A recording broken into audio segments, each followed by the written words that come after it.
Hello, I hope you're having a lovely day. Thank you so much for choosing one of our Tiggy Winkle wreath making kits for Easter. I think this is such a special, lovely wreath, so I really hope you enjoy making it. The first thing to do is to clear your workbench, so a kitchen table I think is an ideal place to create it. And then you want to get all of your ingredients out on the table. You will need quite a bit of space. You also need a good pair of scissors or secateurs as well. So we're going to be using this wreath frame. Let me just take that off quickly. So it's a grapevine wreath, and I love using these wreaths. I think that they are, well, I think they're really pretty, just as they are, to be honest. But the great thing about it is when you want to have a change, when you're sort of thinking that you'd like to put something else on your wreath, you can just take it off and keep using the space, and it will stay like this forever. In terms of the flowers, everything is dried or it's in the drying process. So some of your ingredients, like the gypsophilia, for example, you might in your kit get two different types. They are actually the same. This is just dried, and this will be in the process of drying. And your foliage will also dry over the next few days as well.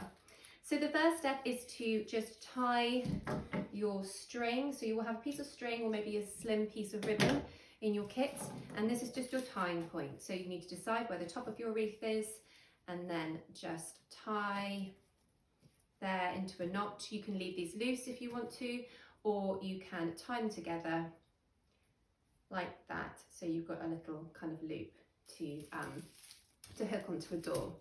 And then you want to start to create your clusters of flowers that you're going to put around your wreath.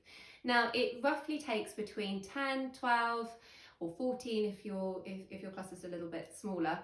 And I think a really good idea is to actually do all your clusters now, so get them all ready next to your wreath, and so then attaching them is a much quicker process.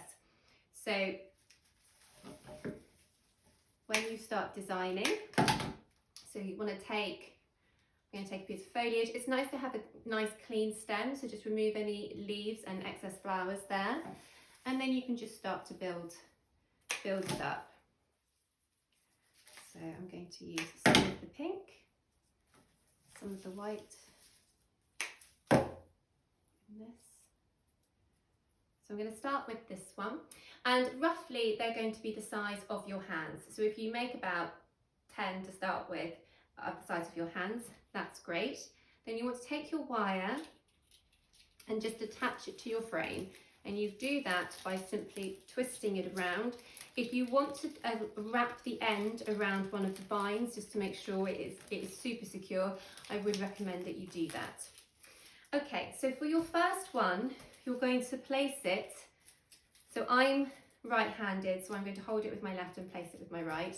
You're going to take your cluster and you're going to put it at an angle, covering up the mechanics of your string. We don't want to see the string, so we're going to just cover it up like that, and then your stems are coming towards the center of your wreath. If you've made a Christmas wreath, it's exactly the same principle as that. Okay, and then you want to take your wire and go around once, twice, and I find 3 times is the one that kind of makes it nice and secure. And then you want to put it on your workbench and just fan it out. Fan out your cluster like so. So it's all on nice and tightly. So in your kit you'll have some bunches of pampas grass, which are really lovely. So we're going to use some of those. But if you get all these ready first, then actually when it comes to attaching them to your wreath, well, it's quite fun to design them all, but then it's great to actually just, once you're kind of ready to go, the attaching process can happen very, very quickly. So I've made a slightly more neutral one, and I'm going to do it in exactly the same way. So with this one, you're going to bring it in, and again, at the same angle, so stems coming towards the center of your wreath, but you want to make sure that you cover up the mechanics of your previous cluster. Don't bunch them up too much so that they're on top of each other, because you'll run out of decorations. So you want to leave enough room so that you can see your first one, but you want to make sure that you can't see any of the wires from your previous one. And then pop it down, fan it out, like so. Now, we've got one of the main ingredients of this is you've got your honest branch. These are very, very delicate. So I would urge you to treat these very delicately because they are super, super sensitive. If they've got caught together, just untie them very gently. Okay, so I'm actually going to maybe just attach this on its own, just there, because I think it's super, super pretty.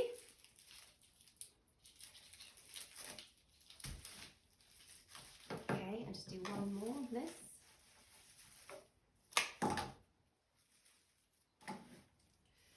So we've got some, in this package we've got some bunny tails here, and I'm going to keep those really long. Don't have to, it's just a design preference. Take some of the pink.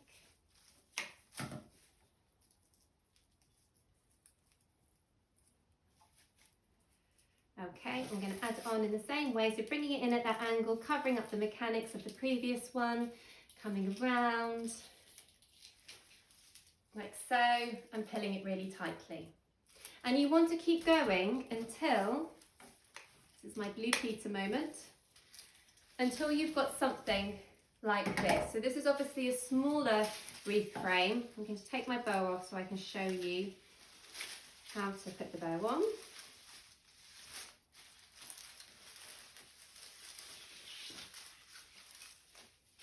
Yes, so this is a smaller wreath frame, but you've still got, this is going to be exactly the same as yours, so you've got some lovely textures, lots of nice layers, and you've got that lovely sort of fanning out movement going all the way around. You then want to, so where you finish it off, you just want to make sure that your wire is securely into your frame, and again, as you did at the beginning, it's worth just wrapping it around one of the vines just to make sure it's extra secure. And then we're going to make our bow. So you want to take your silver ribbon and just put it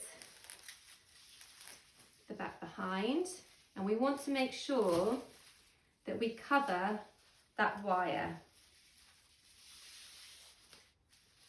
So we're just going to wrap it around, and by doing that, that has completely covered all of those mechanics just there. And then people make bows in different ways, but I do it one loop like that, and then I go round and push it through.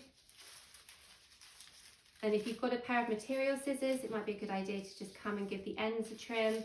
Make sure that the velvet is showing. And there you have it. There is your Mrs. Tiggy Winkle wreath. I think it's rather special and lovely. So, I'm caught.